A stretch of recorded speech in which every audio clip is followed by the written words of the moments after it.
نیم science کے زمرے کے اندر آتے ہیں. اب یہ کہتے ہیں جی سوال اٹھانا ہمارا حق ہے, سوال اٹھانا سب کا حق ہے, لیکن صحافی کا سوال اٹھانا عام سوال اٹھانے سے بالکل مختلف ہے. سوال تو مثلا یہ بھی اٹھایا جا سکتا ہے کہ میں کہہ دوں کہ جو میرے جتنے دیکھنے والے ہیں ان پر لازم ہے کہ یہ میری تعریف کریں, اور چونکہ میری تعریف نہیں کر رہے تو میں ان سے پوچھوں گا کہ تعریف کیوں نہیں کر رہے.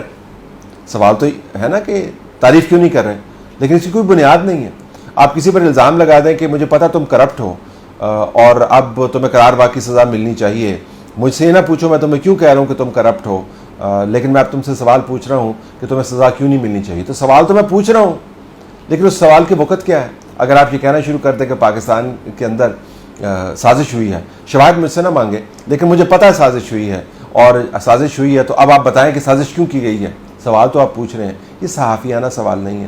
تو صحافی کے سوال کی قدر باقاعدہ اسٹیبلش کرنی ہوتی ہے, حقائق کو باقاعدہ اسٹیبلش کرنا ہوتا ہے, معلومات کو باقاعدہ پروسیس کرنا ہوتا ہے, اور کسی ڈسپلن کے تحت چلنا ہوتا ہے. اتنے لوگ جو دعوے کرتے ہیں کہ چونکہ ہم صحافی ہیں لہٰذا ہمیں یہ سوال پوچھنے کا حق ہے, وہ صحافی ہونے کے ناطے یہ سوال نہیں پوچھنا چاہتے.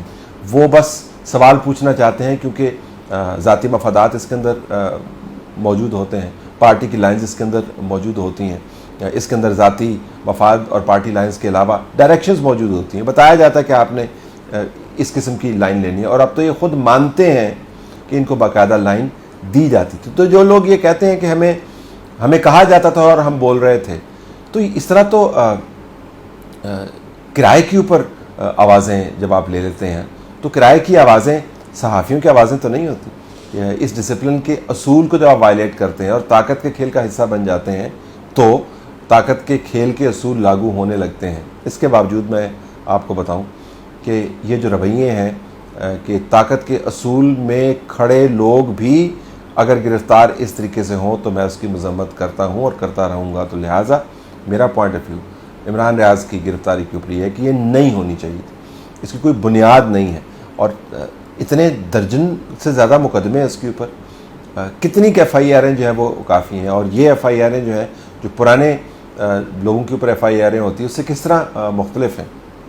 اب آئیے کہ صحافت کے نام پر اور صحافت کے نام کو استعمال کر کے جب آپ کام کرتے ہیں تو پھر آپ کے تضادات واضح انداز سے نظر آتے ہیں. کسی معصوم بچی کا قتل ہو جاتا ہے, اس کی گردن تن سے جدا ہو جاتی ہے, اور ایک پوائنٹ آف ویو آپ دینے لگ جاتے ہیں کہ اس کے اندر تو بڑی گہری سازش ہے, اور آپ جو وکٹم ہے اس کو مورد الزام ٹھہرانے لگ جاتے ہیں.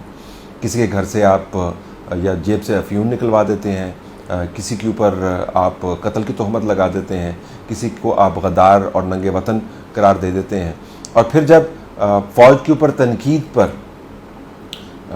قانون بنتا ہے اور سب کو پتہ ہے کہ وہ قانون غلط استعمال ہو سکتا ہے تو پھر آپ اس کا دفاع بھی کرتے ہیں. مسلح افواج اور ان کے اہلکاروں پر تنقید کرنے والوں کے خلاف 2 سال قید اور 5 لاکھ روپے تک کے جرمانے کی سزاؤں کے قانون کے بل کی منظوری دے دی ہے. یہ ترمیمی بل ہے اور اس کو انہوں نے منظور کر دیا. خلاف ورزی کرنے والوں کے خلاف سول کورٹ میں کیس چلے گا. اس سے نہ کچھ سوالات پیدا ہو رہے ہیں. اب کچھ سوالات پیدا ہو رہے ہیں, کچھ چیزیں جو ہیں وہ کلیئر ہو رہی ہیں. پہلے تو دیکھ لیں اس سے یہ قانون لانے سے کیا چیزیں کلیئر ہو رہی ہیں. نمبر ایک تو یہ کلیئر ہو رہا ہے کہ منصوبہ بندی کے تحت بائی ڈیزائن افواج پاکستان کے اوپر تنقید کا یا حملے کا ایک سلسلہ جاری ہے. 5th جنریشن وار کا دور ہے نا, اور اس میں ڈیزائن کے ساتھ باقاعدہ منصوبہ بندی کے ساتھ فوج کے اوپر اٹیک ہو رہا ہے. نواز شریف صاحب نے اس کو شروع کیا. اب پی ایم ایل این کے لوگ گلیوں محلوں میں کرتے ہیں, اپنے ہر چلتے جلوس میں فوج کو گالی دیتے ہیں, بدتمیزی کرتے ہیں, ان کے خلاف نعرے بازی کرتے ہیں, فوجی جرنیلوں کے نام لے کر ان کے ساتھ کوئی گھٹیا قسم کے القابات لگاتے ہیں.